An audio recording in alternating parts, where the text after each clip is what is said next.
Praise the Lord. प्रभु की स्तुति। We are glad we are meeting once again online. फिर एक बार हम मिल गए हैं ऑनलाइन पर। We'll continue with Matthew 24, the third part series of End Times. मत्ती 24 हम देख रहे हैं जो हमने अंत के दिनों में जो शिक्षण शुरुआत किया था उसका ये दूसरा भाग है। We had already done part 1, verses 1 to 14. पहले भाग में हमने ऑलरेडी जो कवर किया था 1 से 18। The second part was from Matthew 24, 15 to 24. और दूसरा जो 24 वचन तक वो आ गया। And today's session we'll do the third part. We'll try to understand this. अब आगे 25वें वचन से आज हम देखेंगे। Jesus is speaking here in Matthew 24, 25. मत्ती की पुस्तक It says, Behold, I have told you beforehand. देखो मैंने ये सारी बातें तुम्हें पहले से ही बताई है। What does it really mean? मतलब क्या है? Many a times we wait for the news channels to give us the news that is going to happen.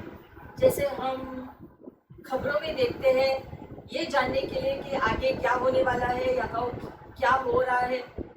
But here Jesus is saying, I have told you beforehand. लेकिन यहाँ पर यीशु कहते हैं कि मैंने पहले से ही तुम्हें सारी बातें बताई है। That means what news we are going to get will be old news. मतलब कि अब जो हो रहा है जो हम खबरों में देखते हैं ये हमारे लिए जो है पुरानी खबरें है। These news are already given to us through the word of God when Jesus is speaking to his disciples. क्योंकि आज विश्व भर में जो हो रहा है हम देखते हैं खबरों में ऐसा हुआ वैसा हुआ, ये सब सारी बातें परमेश्वर ने यीशु ने पहले से ही हमें बाइबल में लिख के बताया है कि ऐसे ऐसे होने वाला था। We already know that in 2020 lot of things is happening. और हम देख रहे हैं कि इस साल बहुत सारी चीजें ऑलरेडी हो रही है। And we got the coronavirus, COVID-19. अब कोरोना वायरस भी जारी है, कोविड-19 जिसे हम कहते हैं। We had earthquakes in few places. कुछ जगहों पर भूकंप भी हुए। And as of yesterday, we had a cyclone in West Bengal and Orissa, and still it's continuing. और कल भी हमने देखा कि वेस्ट बंगाल में जो है, बांग्लादेश में जो है, ये सारी इन जगहों पर जो आंधी आई थी। At the same time, there are other things that are happening. इन सब के बावजूद और बहुत सारी बातें हैं जो हो रही है इस वक्त। One person claims that 31st May would be the last day on earth. एक व्यक्ति दावा कर रहा है कि 31 मई जो है दुनिया का आखिरी दिन होगा, ये भी कोई कह रहा है। Earlier, others claimed that it was a 40-day lockdown, so something is happening with the number 40. पहले जो 40 दिन पूरा होने वाला था लॉकडाउन का, तो लोगों ने कहा कि ये 40 अंक के साथ जुड़ा हुआ है अंतिम दिनों के बारे में, ऐसा भी लोगों ने कहा था। They are unable to understand the interpretation and the right knowledge Jesus is trying to tell forth.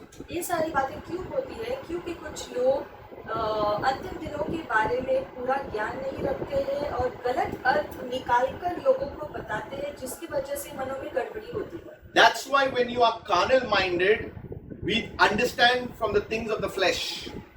और जब हम दुनिया की तरह सोचने लगते हैं तो जो है हमारी सोच जो है आगे के बारे में भी दुनिया की तरह ही हो जाएगा। So let's see that Jesus is saying all these things, that there will be famines, there will be earthquakes, there will be plagues, and he has already told us beforehand. तो देखते हैं मत्ती की पुस्तक में जो है लिखा गया है कि आगे में ये सारी चीजें होने वाली है। ऐसे बाइबल में लिखा गया था इतने सालों पहले कि भूकंप होंगे, आंधियां आएंगी, महामारी बीमारियां आएंगी, ये सारी बातें जो है बाइबल में पहले से ही लिखित है shouldn't be new to us. और इसलिए ये बातें हमारे लिए नई नहीं होनी चाहिए, In fact, there are days coming that will be worse. बल्कि आने वाले दिनों में शायद इससे भी ज्यादा बुरा हाल हो सकता है। But we know it because it has been told to us beforehand.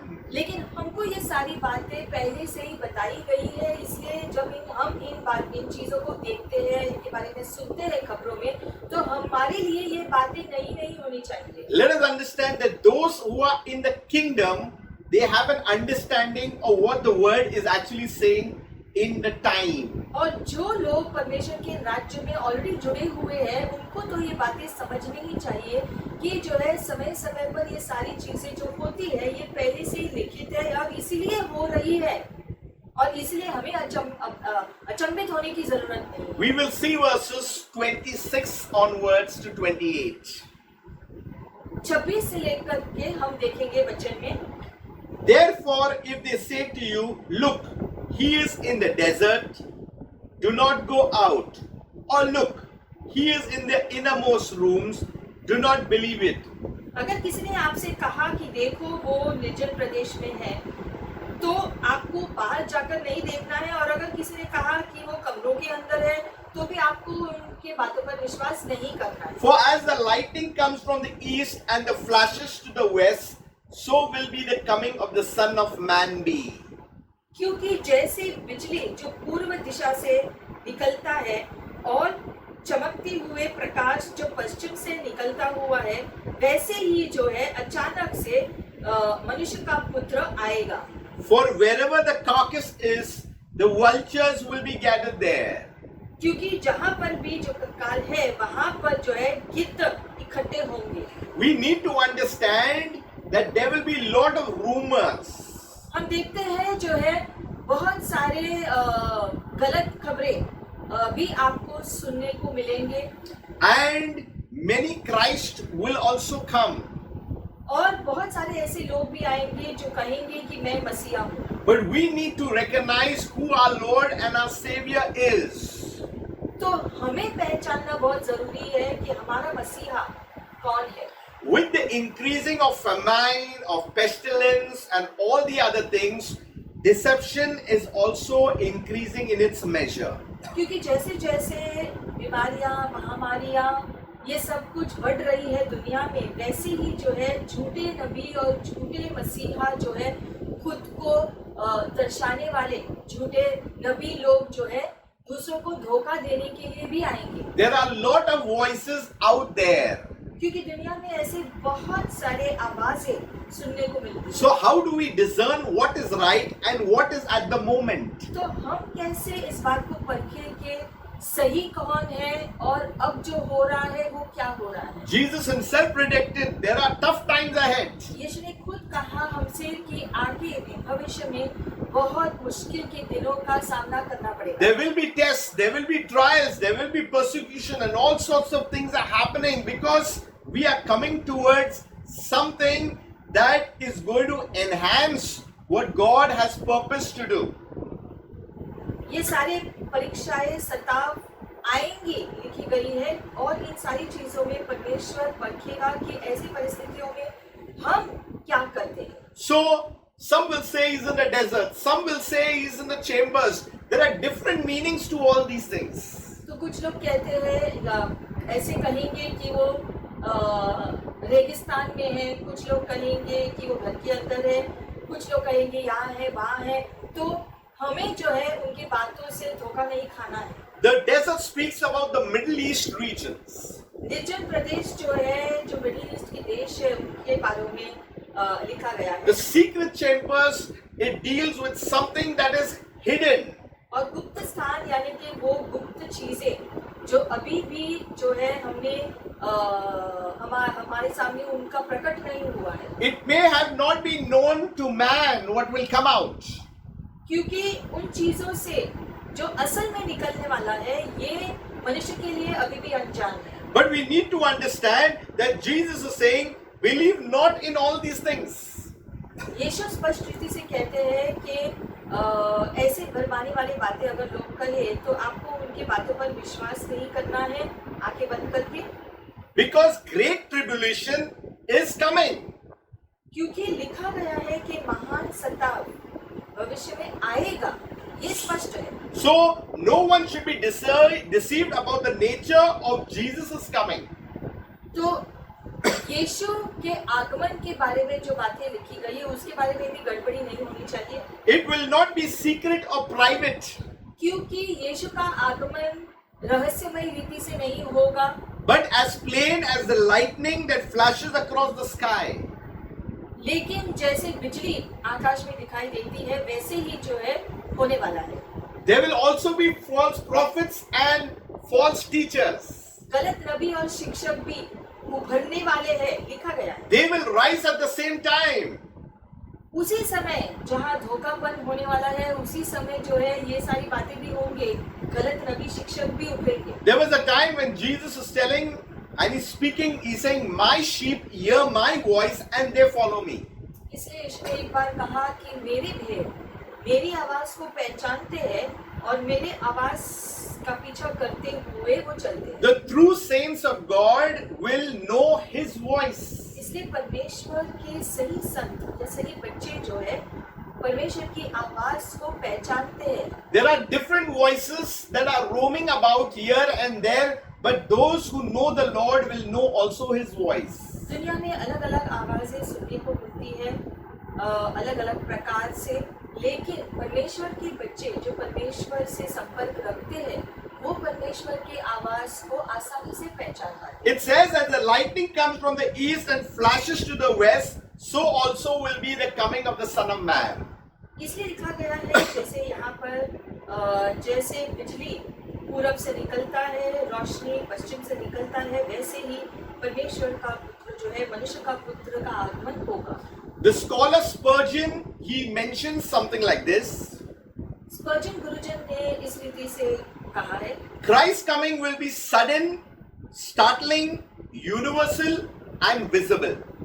मसीह का आगमन अचानक से होगा, जो है जो अचानक से लोगों को वो दिखाई देगा और विश्व भर में लोग उसे देखेंगे और जो है जो अधर्मी है वो उससे भयभीत होंगे। Yes, it will be terrifying to the ungodly.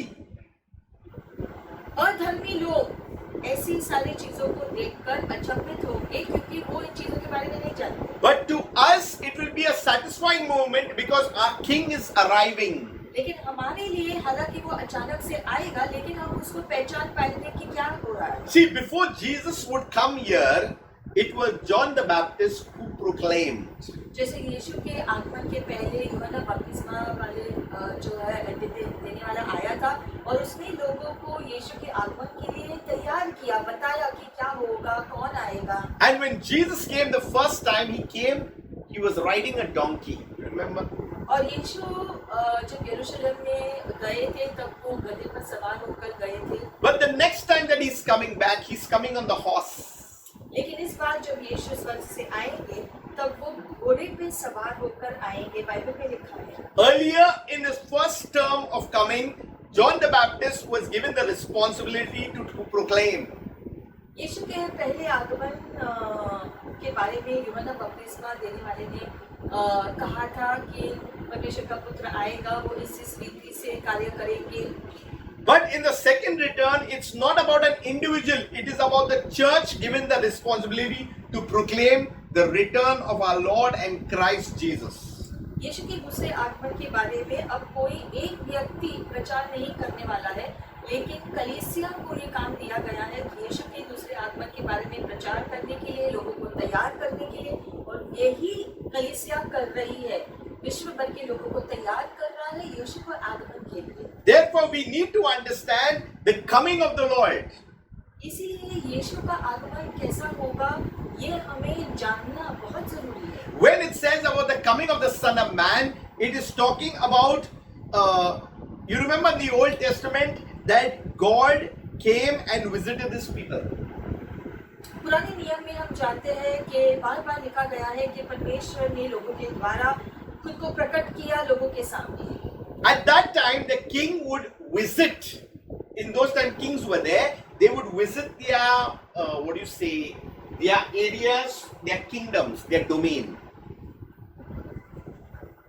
पुराने नियम में जैसे हम जो पढ़ते हैं, जैसे कि प्राचीन के दिनों में राजा हुआ करते थे, अलग अलग राज्यों में जो है राजा शासन करते थे और वो अपने क्षेत्र के, अपने राज्य के क्षेत्र को, लोगों को जानते थे। And all the citizens would need to have to come out, and there was a great pomp because the king is going to come there. और जब राजा किसी जगह से गुजरता था तब वो राज्य के जो नागरिक थे वो बाहर आकर राजा का स्वागत करते थे, फूलों से उनको बरसाते थे।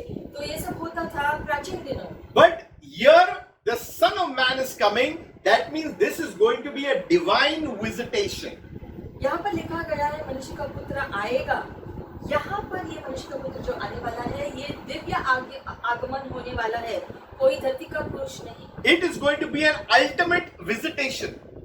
ये जो है जैसे कि एक आखिरी दिव्य आगमन होगा धरती पर। And it says forever, for wherever the carcass is, there the vultures will be gathered together. जहाँ पर मृत शरीर है वहाँ पर गिद्ध इकट्ठे होते हैं उसे नोचने के। This is a very difficult statement. ये वाक्य बहुत मुश्किल है, But it is a figure of speech with a given idea. लेकिन यहाँ पर हम देखते हैं एक अलग सोच जुड़ा है। It says that when judgment is ripe, this vultures will come. लिखा गया है मतलब कि जब न्याय का समय आएगा तब जो है ये गिद्ध आएंगे जो उस न्याय से ही जुड़े हुए हैं। We'll go now to Matthew 29 to 31 onwards. अब आएंगे आगे 29वें वचन से 31 वचन तक। It speaks about coming after the great tribulation, the return of Jesus Christ. यीशु के दूसरे आगमन के बारे में लिखा गया है यहाँ पर, और महान सताव जो आने वाला है उसके बारे में। Immediately after the tribulation of those days, the sun will be darkened, and the moon will not give its light. The stars will fall from heaven, and the powers of the heaven will be shaken. उन दिनों के क्लेश के बाद तुरंत सूर्य अंधियारा हो जाएगा और चांद का प्रकाश जाता रहेगा और तारे आकाश से गिर पड़ेंगे और आकाश की शक्तियां हिलाई जाएगी। Then it says, the sign of the Son of Man will appear in heaven, and then all the tribes of the earth will mourn, and they will see the Son of Man coming on the clouds of heaven with power and great glory. आगे लिखा है तब मनुष्य के पुत्र का चिन्ह आकाश में दिखाई देगा और तब पृथ्वी के सब कुलों के लोग छाती पीटेंगे और मनुष्य के पुत्र को बड़ी सामर्थ और ऐश्वर्य के साथ आकाश के बादलों पर आते देखेंगे। And he will send his angels with a great sound of a trumpet, and they will gather together his elect from the four winds, from one end of the heaven to another. और वह तुरही के बड़े शब्द के साथ अपने दूतों को भेजेगा और वे आकाश से इस छोर से उस छोर तक चारों दिशा से उसके चुने हुओं को इकट्ठे करेंगे। Now things will happen one after the other. यहाँ पर हम देखते हैं एक के बाद एक चीजें होंगे। 29, the word says immediately. That means something is about to happen just immediately. पहले तो लिखा गया था कि तुरंत ही चीजें एक के पीछे एक होंगी। That means after certain events, something is going to take place. कुछ चीजें होने के बाद तुरंत ही कुछ और चीजें होंगी। That after the tribulation of those days, what will happen? The sun will be darkened. उन दिनों के सताव के बाद सूर्य अंधियारा में बदल जाए। The moon will not give its light. चांद अपनी रोशनी नहीं देगा, लिखा गया है। What is the usual thing of the sun? It will all not happen. मतलब कि सूरज जो अब प्रकाश देता है तब नहीं होगा ऐसा। It is normal for the sun to come in the morning. हम जानते हैं सूरज सुबह में उगता है। It is normal for the moon to appear towards the evening.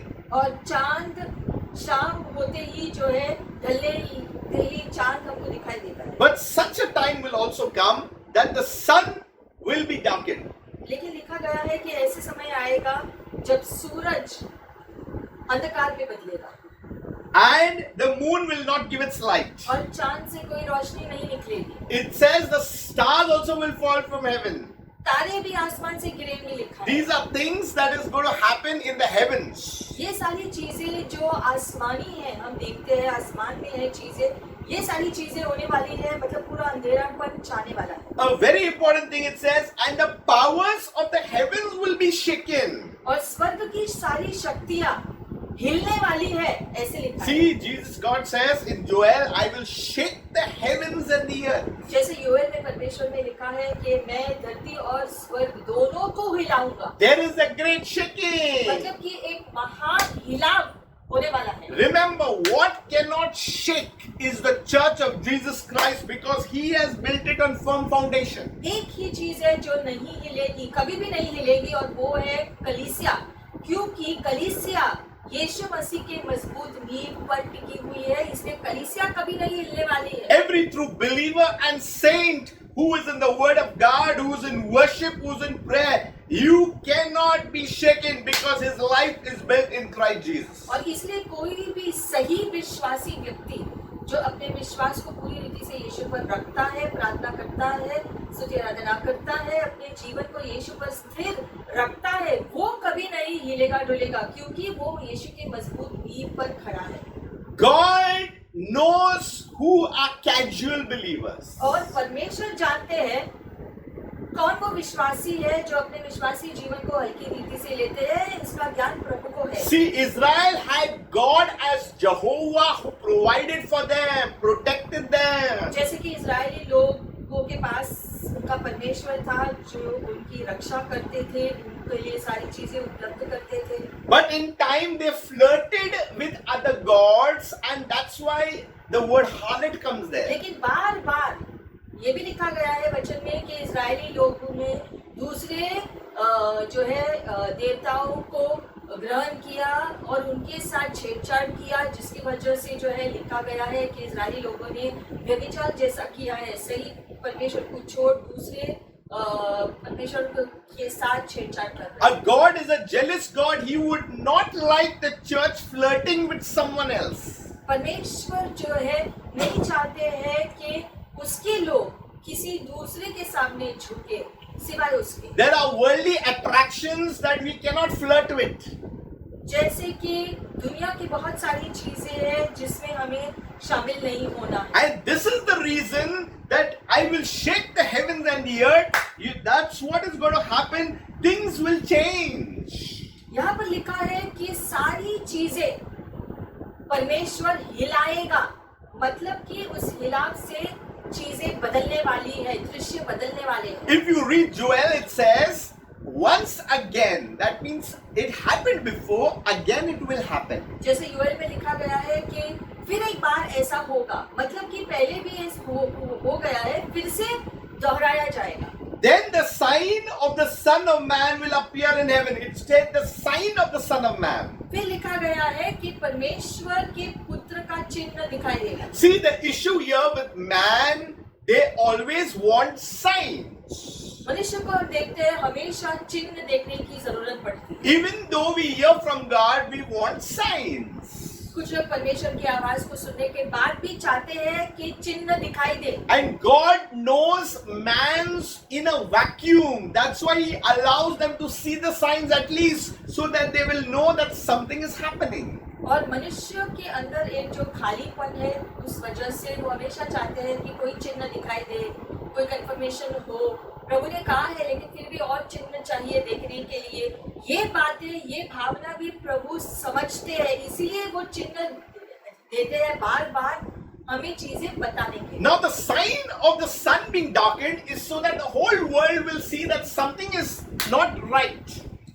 सूर्य जब अपना प्रकाश नहीं देगा, अंधेरा छा जाएगा, तब पूरी दुनिया जान जाएगी कि कुछ तो गड़बड़ है यहाँ पर, क्योंकि सूरज ने अपनी रोशनी नहीं दी है आज। There are several prophetic things that describe the cosmic disturbances in the heavens. और बहुत सारे भविष्यवाणी की बातें जो है जुड़ी हुई है उन चीजों के साथ भी जो मंडल में हमें दिखाई देती है। जैसे कि वैज्ञानिक लोग कहते हैं कि मंडल में ये ग्रह दिख रहा है या ये ग्रह ऐसा होता है, ये सारी बातें। And these things will precede the glorious coming of God, of Jesus. तो ये सारी चीजें जो मंडल में होने वाली है और उसके बाद यीशु मसीह का आगमन होगा। If you see Joel 2:10, योवेल 2:10 में अगर हम देखते हैं, it says the earth shall quake before them, लिखा गया है कि धरती उनके सामने हिलेगी, the heavens shall tremble, स्वर्ग थरथराएगा, the sun and the moon shall be dark, सूरज और चांद अंधेरेपन में बदलेंगे, and the stars shall withdraw their shining. तारों से भी रोशनी नहीं आएगी। That means everything began to understand the glorious coming of the Lord. मतलब कि सब लोग जानेंगे कि यीशु मसीह का महिमामय आगमन निकट है। We need to understand something else. और एक बात है जिसे भी समझना है, In Revelation 6:12 onwards, प्रकाशित वाक्य 6 अध्याय और 12वें वचन से हम देखते हैं, and John is seeing this, यूहन्ना इस दर्शन को देख रहे हैं और कह रहे हैं, and he says that when he had opened the sixth seal, छठे छाप को खुलने के ऊपर there was a great earthquake. He's talking about an earthquake. वो यहाँ एक भूकंप के बारे में बता रहा है जो महान होने वाला है। There are earthquakes happening throughout the ages, but this is talking about a particular earthquake. भूकंप तो विश्व भर में होते रहते हैं, ये हम जानते हैं, लेकिन ये एक इतना बड़ा महान भूकंप होने वाला है, ऐसे लिखा है। And the sun became black as sackcloth. तब सूरज बहुत ही काला पड़ जाएगा, And the moon became as blood. सूरज का कालापन जैसे कि काले बाल की तरह होंगे और चांद जो है लहू के समान लाल होगा, And the stars of heaven fell on the earth. और स्वर्ग के तारे धरती के ऊपर गिर जाएंगे, Even as a fig tree casts her untimely figs. जैसे कि अंजीर के पेड़ अपने अंजीर को पूरा पकने से पहले गिरा देता है, When she is shaken by the mighty wind. क्योंकि वो महान हिलाव की वजह से जो है अपने फलों को नीचे फेंकेगा, And the heaven departed as a scroll when it rolled together. और पूरा स्वर्ग जो है बहेगा जैसे बंद होते हुए, And every mountain and island were moved out of their places. हर पहाड़ और द्वीप अपने अपने जगह से हिलकर अलग हो गए। So we need to understand all these happenings, we need to see it in its context. तो ये सारी चीजें अपने उसी संपर्क से जुड़े हुए हैं। I know there are books, there are videos, there are so many things about the end time. अंतिम दिनों के बारे में हम जानते हैं कि बहुत सारे वीडियो है, बहुत सारे शिक्षण है, But we need to understand when you are interpreting scripture, it has to be backed up with scripture. और हमेशा याद रखना कि जब भी आप अंतिम दिनों के बारे में अध्ययन करते हो तो एक वचन को समझने के लिए दूसरे वचन Once all these things happen, ये सारी बातें जब होंगे then the sign of the Son of Man will appear in heaven. तब मनुष्य का पुत्र का आगमन आकाश में दिखाई देगा, And all the tribes of the earth will mourn. There's going to be mourning. और धरती के सारे मानव जाति दुख मनाएंगे, And they will see the Son of Man coming on the clouds of heaven. फिर वो देखेंगे कि जैसे कहा गया था वैसे ही मनुष्य का पुत्र आकाश से आ रहा है, With great power and with great glory. पूरे सामर्थ से और पूरी महिमा से, And he will send his angels with a great sound of a trumpet. और वो अपने स्वर्गदूतों को भेजेगा तुरही के महान आवाज से। So we need to see in the light of these things, when he comes, things are going to change.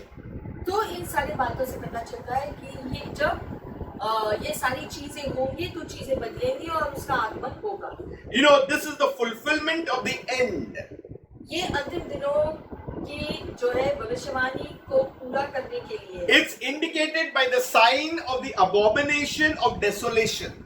जिसका जो है बाद में हम वो जो मंदिर का अशुद्ध कार्य के साथ जुड़ा होगा। So since this has not happened, लेकिन क्योंकि जो है ये अभी तक हुआ नहीं है, जो मंदिर का अशुद्ध होना अभी तक हुआ नहीं, and many people in thought that Matthew 24 had been fulfilled in AD 70 when the temple was destroyed. AD 70 में जब मंदिर का विनाश हुआ था, यरूशलेम का जो यहूदियों का मंदिर का विनाश हुआ था, तब बहुत सारे गुरुजनों ने सोचा कि वही चिन्ह था अंतिम दिन। And they all claimed that Jesus was coming. और इसलिए वो सब जो है ये दावा कर रहे थे कि अभी यीशु आएगा क्योंकि ये चिन्ह हो गया। But Jesus did not come. लेकिन यीशु नहीं आए थे उस समय। Many thought in other years, in other times, in other seasons, yes, he is coming. या फिर दूसरी चीजें जब हुए अलग अलग जगह पर, तभी भी उन्होंने सोचा कि यीशु का आगमन का टाइम आ गया। But Jesus in Matthew 32 to 35, he is speaking more regarding the timing of these events. लेकिन हम देखते हैं 32वें वचन से हम देखेंगे तो अंजीर के पेड़ के बारे में लिखा गया है कि समय की पहचान के बारे में भी लिखा गया है यहाँ पर। See here the fig tree, we need to learn something about it. अंजीर के पेड़ के बारे में पहले जानना जरूरी है। It says, now learn this parable from the fig tree. लिखा गया है ये सीख अंजीर के पेड़ से आप सीखो। We need to learn this parable because in this is the sign. इस कहानी को हमें जानना है क्योंकि इसमें यीशु के आगमन का चिन्ह मौजूद है। When its branch has already become tender and puts forth leaves, जब अंजीर के पेड़ की टहनियां जो है मजबूत होंगे और उससे जो है जो पत्ते निकल आएंगे, you know that summer is near. उससे आपको पता चलता है कि जो है गर्मी का मौसम अभी निकल गया। So when the leaves come out, that means of the fig tree, you know that summer is coming. मतलब कि जब जो पत्ते टहनियों में या डालियों में दिखाई देती है तो हमें पता चलता है कि गर्मी का मौसम निकट आ रहा है, इसलिए अभी जो पत्ते उग रहे हैं। That's why we need to understand what a fig tree really means in a particular season. इसलिए अंजीर का पेड़ अलग मौसम में क्या करता है उससे मौसम का पता चलता है। So you also, when you see all these things, know that it is near at the doors. इसलिए जब ये सारी चीजें होते हुए आप देखोगे तब आप जानोगे कि किन चीजों का आगमन अभी दरवाजे पर है। Assuredly, I say to you, this generation by no means will pass away till all these things take place. मैं सच से तुमसे कहता हूँ कि ये सारी चीजें जो है होने वाली है इसी पीढ़ी के निकलने से पहले। Heaven and earth will pass away, but my words by no means will pass away. स्वर्ग और पृथ्वी टल जाएगी लेकिन मेरे वचन कभी नहीं हिलेंगे, कभी नहीं टलेंगे। Let's understand this. ये अभी समझना है। Let's come to the fig tree. अंजीर के पेड़ के पास आएंगे वापस। It has a regular pattern. उसका एक साधारण नमूना होता है। The leaves appear, पत्ते उगेंगे, then summer follows. उसके बाद गर्मी का मौसम आता है। So when you see the leaves, you know summer is near. इसका मतलब जब पत्तों को देखते हैं तो हमें पता चलता है कि गर्मी का मौसम आ रहा है। Let us get an idea of the fig tree. तो अब अंजीर के पेड़ के बारे में कुछ जानकारी लेते हैं। The fig tree was a common fruit tree in Israel. अंजीर का पेड़ इज़राइल के देश का सामान्य पेड़ है। It is mentioned many times in the Old Testament, जिसकी वजह से पुराने करार में अंजीर के पेड़ का जिक्र काफी बार दिया गया। especially as a description of abundance for Israel. खास करके इज़राइल की बहुगुना जो है इज़राइल के बहुतायकता के बारे में दर्शाते हुए अंजीर के पेड़ के बारे में जो है इस्तेमाल किया जाता है। It is used as symbols. क्योंकि अंजीर के पेड़ के बारे में चीजें चिन्ह के रूप से इस्तेमाल किए जाते थे। Now I have to back up this with scripture. अब ये भी हम इसका वचन भी देखेंगे। So that you need to understand what the fig tree really is and what it means. अंजीर का पेड़ क्या है, उसका अर्थ क्या है, दूसरे वचनों से भी हम जान सकते हैं। If you look at Jeremiah 24:1 to 10, I won't go through all the scriptures, just a few things. यिर्मयाह 24:1 से 10 आप इसको घर पे बाद में पढ़ सकते हैं। It says like this. लिखा गया है, One basket has very good figs, even like the figs that are first ripe. एक टोकरी में बहुत अच्छे अंजीर है, वो अंजीर जो पके हुए हैं। And the other basket has very naughty figs. दूसरे टोकरी में जो है दूसरे अलग अंजीर रखे गए हैं जो इतने अच्छे नहीं, Which cannot be eaten, which is bad. क्योंकि वो खराब हो चुके हैं और अब खाने के लायक नहीं बचे। Then the Lord said unto Jeremiah, what do you see? तब प्रभु ने यिर्मयाह से पूछा कि तुम्हें क्या दिखाई दे रहा है? And he answered the Lord, और उसने प्रभु को जवाब दिया, figs. The good figs and the evil figs. अंजीर दिखाई दे रहे हैं, अच्छे और खराब। One can be eaten, one cannot be eaten. ऐसे अंजीर जो खा सकते हैं और दूसरे जो नहीं खा सकते हैं। Then the Lord again spoke. फिर प्रभु ने फिर एक बार कहा, The God of Israel, like these good figs, so will I acknowledge them that are carried away captive of Judah. Israel का परमेश्वर कहता है कि इन अच्छे अंजीर की तरह मैं उनको यहूदा में लेकर जाऊंगा। You see, verse 6 it says, For I have set my eyes upon them for good. मैंने हमेशा के लिए अपनी आंखें या निगाहें उनके ऊपर रखी है, And I will bring them again to this land, and I will build them and not pull them down. इसलिए मैं उन्हें वापस इस अच्छे देश में लेकर आऊंगा, उनका निर्माण करूंगा फिर से और उन्हें नीचे नहीं गिरने दूंगा। I will plant them and not pluck them out. मैं उनको बढ़ाऊंगा और उनका नाश नहीं करूंगा। I will give them an heart to know me that I am the Lord. और मैं उनको फिर ऐसे हृदय दूंगा जिससे वो जान लेंगे कि मैं प्रभु हूँ। So we need to understand that there are good figs and there are bad figs. तो अच्छे अंजीर भी होते हैं और खराब अंजीर भी होते हैं। And God's eyes are on the good figs. और परमेश्वर की निगाहें अच्छे अंजीरों पर टिकी हुई होती है। There are rebellious and there are obedient people. जैसे कि बलवा करने वाले लोग हैं और आज्ञाकारी लोग भी दिखाई देते हैं। Hosea 9:10 says, होसिया 9वां अध्याय 10वां वचन। I have found Israel like grapes in the wilderness. मैंने इज़राइल को पाया है जैसे कि निर्जन प्रदेश के अंगूर के समान। Then he says, I saw your fathers as the first ripe in the fig tree at the first time. मैंने तुम्हारे पिताओं को देखा है अंजीर के पेड़ के पहले दृश्य के समान। Now listen what it says next. But they went to Baal Peor. लेकिन वो बाल प्योर की तरफ गए। Peor is the place and Baal is the god that was worshipped. So Baal Peor. बाल प्योर का मतलब है कि ऐसी जगह जहाँ पर बाल की आराधना, बाल देवता की आराधना होती थी। And they were abominations before God. और ये परमेश्वर की नजर में जो है बुरी बात थी करना, किसी दूसरे देवता की तरफ ध्यान देना जब प्रभु परमेश्वर जीवित को छोड़। So the fig tree was representing Israel at that particular time. तो अंजीर का पेड़ इज़राइल को दर्शाता था। कई बार इसका जिक्र हुआ है उन दिनों में खासकर। There were good fruits, figs, bad figs. इसलिए लिखा है अच्छे अंजीर के पेड़ थे, बुरे अंजीर के फल थे। But the Old Testament reference of fig tree is given as an agricultural blessing. अंजीर के पेड़ के बारे में हम जानते हैं कि इज़राइल के देश में इसकी खेती बहुत अच्छी होती है। But here Jesus is not talking about the figness of the fig tree. लेकिन यहाँ पर अंजीर के फल असल का फल के बारे में नहीं लिखा है। And in fact, on the way that the fig tree follows reliable growth cycle related to seasons, he's not talking about all that. या फिर अंजीर के पेड़ कौन से मौसम में कितने फल देते हैं इसके बारे में ज्यादा जो है ध्यान देने के बारे में नहीं लिखा गया है।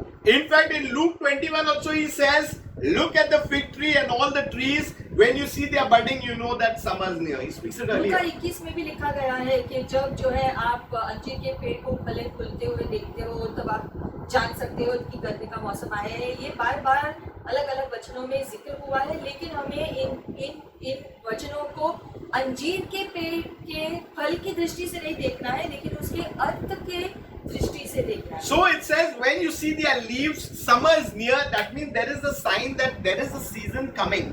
इसका मतलब है कि जब लिखा गया है कि जब आप ऐसे ऐसे अंजीर के पत्तों को देखते हैं, अंजीर के फलों को देखते हैं और आप जान पाते हैं कि गर्मी का मौसम आ रहा है या फलाना मौसम आ रहा है, वैसे ही जब आप चिन्हों को होते हुए देखते हो तब आपको पता चलेगा कि जो है यीशु के आने का समय जो है कितना निकट है और क्या वो होने वाली चिन्हों से हमें अंतिम दिनों के बारे में और स्पष्टीकरण मिलता है। That when you see all these things, it is like doors. कि जब ऐसे चिन्हों को आप देखते हैं तब आपको पता चलता है कि अंतिम दिनों के बारे में अब कौन सी बात दरवाजे पर है। That means all these things were already foretold. We only need to gain understanding of what its meaning is. तो ये सारी बातें पहले से ही लिखी गई है बाइबल में कि अंतिम दिनों में क्या क्या होगा और हमें इसलिए जानकर चौकन्ना रहना, तैयार रहना जरूरी है। So there will be the abomination of desolation, तो मंदिर की अशुद्धता का घटना होने वाला है आगे में, followed by the great tribulation, उसके बाद महान सताप होगा, followed by the signs in the उसके heavens. बाद स्वर्ग के चिन्ह होंगे, His return to the earth also would follow. यीशु का दूसरा आगमन उसके बाद होगा। That means when a fig tree buds, there is inevitable result.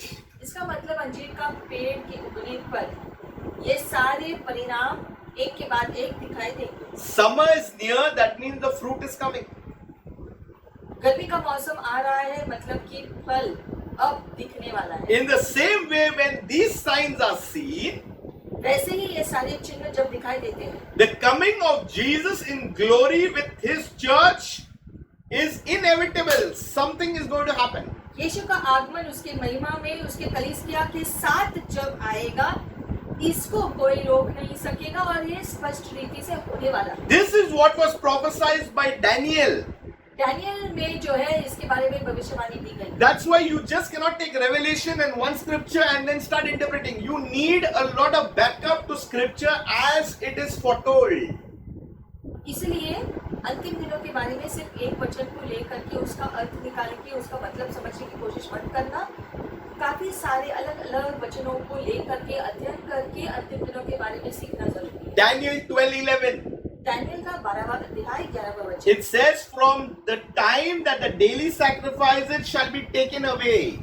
वो समय से जब हर रोज का बलिदान होना बंद किया जाएगा। You need to understand what is the abomination of desolation. This is what is ये happening. मंदिर की अशुद्धता के जो चीजें जो होने वाली है उससे जुड़ी हुई बातें यहाँ पर लिखी गई है Daniel. So the daily sacrifices shall be taken. तो मंदिर की अशुद्धता के टाइम के उस समय जो है ये जो हर रोज जो वो बलिदान करेंगे जैसे यहूदियों में होता है वो उसकी रोक लगाई जाएगी। And the abomination that makes desolate set up.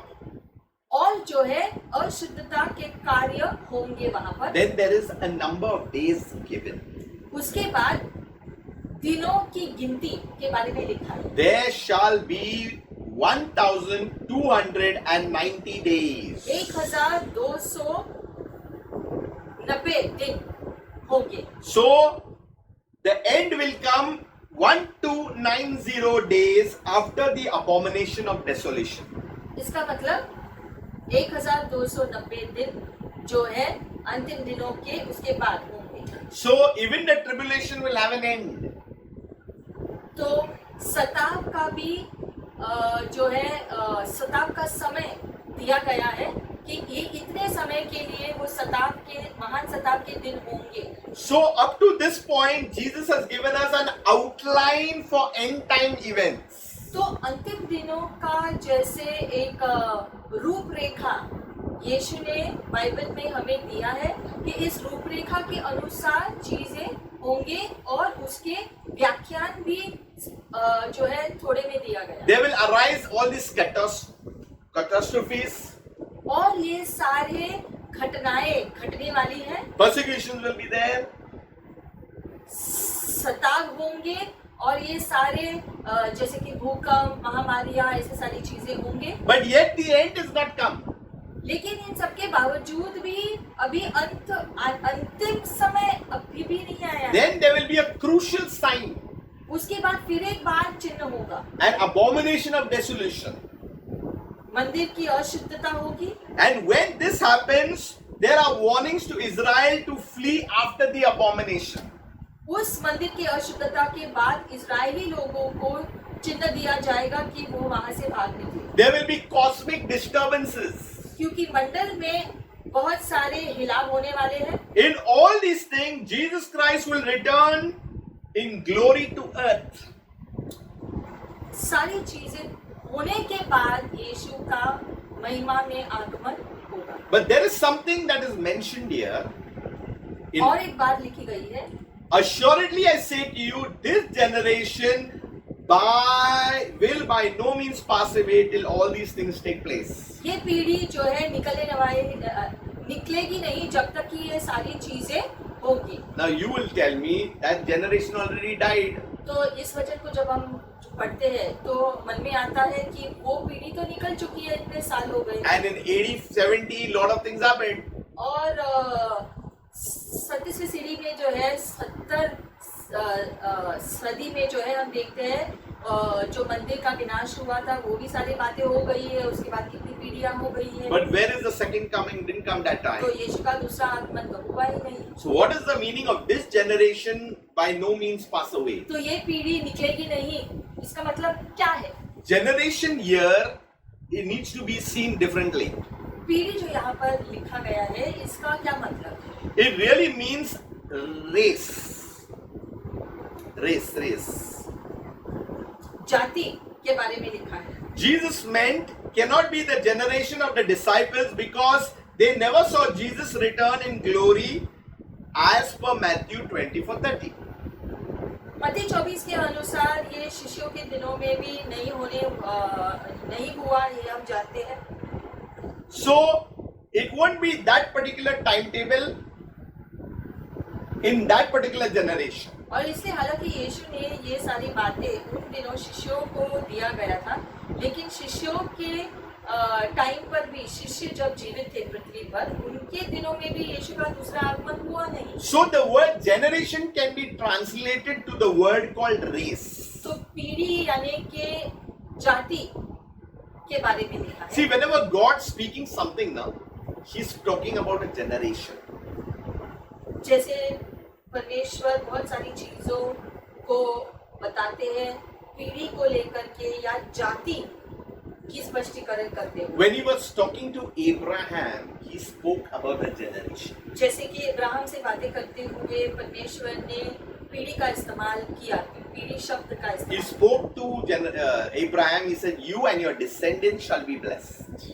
परमेश्वर ने इब्राहिम से कहा कि तुम और तुम्हारी पीढ़ी आशीषित होंगे। So here it is talking about the Jewish race, तो यहाँ यहूदी जाति के बारे में लिखा है and it won't be extinguished. और यहूदी पीढ़ी पूरी रीति से विनाश नहीं होंगे। You know, the Jews have gone through hell and what not, but still survived. इसलिए हम जानते हैं कि यहूदी लोगों ने बहुत सारा सताव को सहा है अलग अलग युगों में, जो है लोगों ने या दुनिया ने इजरायली लोगों को या यहूदी लोगों का विनाश करने की पूरी कोशिश की, लेकिन सफल नहीं। And 1948, Israel came into being. और 1948 में इजराइल देश को स्वतंत्रता मिली। And later on, again there was a 6-day war. और वो अपना देश खुद का देश कायम करने के बाद बहुत युद्ध भी हुए। And again they won that 6-day war. No one can win in 6 days, but they won. और हम देखते हैं जो 6 दिन का युद्ध उन्होंने लड़ा और जीत हासिल की पूरी रीति से, जो विश्व भर में कहीं पर भी ऐसा नहीं हुआ कि 6 दिनों में कोई युद्ध जीता गया। That means Israel also would survive to the end. इसीलिए इजराइल का देश अंतिम तक खड़ा रहेगा। So we need to understand that the Jews would not perish. जिसका मतलब है यहूदी लोग पूरी रीति से विनाश कभी नहीं होंगे। So from all this we need to understand that there would be signs. और इन सारी बातों में स्पष्टीकरण चिन्ह है। See, Jesus is saying, but of that day and hour no one knows, even the angels of heaven, but my Father only. यीशु ने कहा है वो दिन और समय कोई नहीं जानता है, सिर्फ मेरे पिता जानते हैं, स्वर्ग के स्वर्गदूत भी नहीं जानते हैं इसके बारे में। So many claim that he's coming here, they are doing all the calculations. लेकिन धरती के बहुत सारे लोग हम जानते हैं, गिनती करते रहते हैं, कैलकुलेट करते रहते हैं कि यीशु इस दिन में आएगा, उस दिन में आएगा। उन सभी पर विश्वास नहीं करना है। कोई तारीख कोई नहीं बता सकता। You know, we have the Spirit of God. हमारे अंदर परमेश्वर की आत्मा दिया गया है। We know our Lord is coming. हम इस आत्मा के द्वारा जानते हैं कि प्रभु का आगमन तय है। We have to focus on the work that He has given us to do. इसलिए जो काम प्रभु ने हमें करने को दिया है, हमें बस वो काम करते रहना। We know that when He comes, we will be with Him. हम जानते हैं कि यीशु का आगमन जब भी होगा, किसी भी दिन होगा, हम उसके साथ जाएंगे, हम उसके लिए तैयार हैं। The बस people of God should not panic and fear. We don't have to panic and fear. परमेश्वर के लोग यानी कि हमें जो है भयभीत नहीं होना है, जो है किसी प्रकार का डर नहीं रखना है, क्योंकि प्रभु हमारे साथ है और हम अपने प्रभु को पहचानते हैं। There are many more things that can come. और शायद बहुत सारी चीजें भी विश्व भर में हो सकती है, But we understand that the gospel of Jesus Christ needs to be preached. लेकिन सारी चीजों के बावजूद यीशु मसीह का सुसमाचार विश्वासियों को प्रचार करते रहना है लोगों को। God is a good God. प्रभु भला परमेश्वर है। We will end this part over here हम इस भाग को यही अंत करेंगे। with a closing.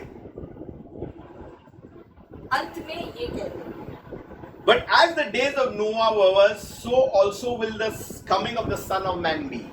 लिखा गया है नूह के दिनों के जैसे जो है प्रभु के पुत्र का आगमन होगा। We all know about the days of Noah. नूह के दिनों के बारे में हम जानते हैं, नूह के दिनों में क्या हुआ था। We all know that there was a flood.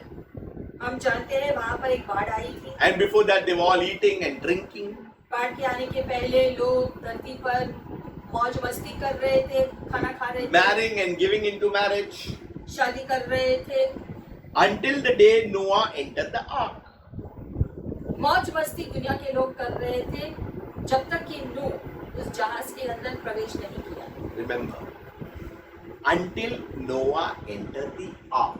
जब तक नूह जहाज के अंदर प्रवेश नहीं किया तब तक, And did not know until the flood came and took them all away. और लोग चीजों को गंभीरता से लिया ही नहीं जब तक कि बाढ़ से वो बहे नहीं। So also will be the coming of the Son of Man be. See, all these things are attached to each other. उसी के समान यीशु का दूसरा आगमन होगा। ये दोनों ही बातें जो है जैसे जुड़ी हुई है, समानता में है। People of God, don't panic as long as you are in the ark of the Lord. इसलिए परमेश्वर के बच्चे होने के नाते आपको हड़बड़ाना नहीं है, क्योंकि आप जब तक परमेश्वर के नाव में हैं, आप सुरक्षित हैं। That's why it says that Noah entered the ark. As long as he was in the ark, he was saved. The flood took the others who never was in the ark. और इसीलिए जैसे नूह के समय में लिखा गया है कि जो लोग नाव में नहीं थे, जहाज के अंदर नहीं थे, वो सारे लोगों का नाश हो गया, लेकिन जो नाव के अंदर थे, जहाज के अंदर थे, वो सुरक्षित रहे। I want to give you a consolation and throughout this Bible study. इसलिए आज के बाइबल अध्ययन से ये सांत्वना हमको मिलता है। When we are in Christ, we are in the ark. जब हम यीशु मसीह में अपना जीवन बिताते हैं, तब हम उस जहाज के अंदर सुरक्षित रहते हैं। We are in Christ. हम यीशु मसीह के अंदर हैं। No flood, इसलिए कोई भी बाढ़, no earthquake, no pestilence, no famine, nothing can afflict us because we are in the ark. We are in Christ Jesus. कोई भी भूकंप या महामारी या कोई ये जो वायरस हो रहा है या किसी भी प्रकार का जो है बीमारियां, ये हम पर जो है हावी नहीं हो सकते हैं, और इन चीजों से हमें डरना भी नहीं है। जब तक कि हम यीशु मसीह के नाव के अंदर हैं, हम इन चीजों से सुरक्षित हैं। So today we have finished Matthew chapter 24 verses 25 to 39. आज हमने 39वें वचन तक पूरा किया है। मत्ती 24वां अध्याय 39 वचन तक हमने पूरा किया है इस अध्याय। God bless you. फिर मिलेंगे, प्रभु का आशीष। Shalom. चलो।